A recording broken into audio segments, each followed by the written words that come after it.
ছুটি নেই? ছুটি নিয়ে তো এলাম। ছুটি নিয়ে এসেছো? হ্যাঁ। তুমি এত কাঁদলে, তার জন্য তো ছুটি নিয়ে এলাম। তাই জন্য ছুটি নিয়ে এসেছো। তুই কতদিন আসিসনি বললি? 3 বছর। তবে 3টে বছর আসিসনি তো। তোদের মন কেমন করে না, আমার মন কেমন করে। খালি মনের মধ্যে করি ছেলে মেয়েগুলো কেমন আছে, এই খালি মনে মনে রাত দিনই করি। কত বল, তো বিয়ে করবি না? বিয়ে খাবো না?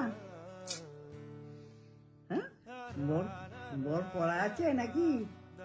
পাচ্ছি না বর। পাচ্ছ না? না। ইয়ার কি? আর কি কেন? না না, সত্যি পাচ্ছি না, কেউ পছন্দ করে কেউ পাত্তা দিচ্ছে না। পছন্দ করছে না? না, পছন্দ করবে না, আমার সুন্দরী আর পছন্দ করবে।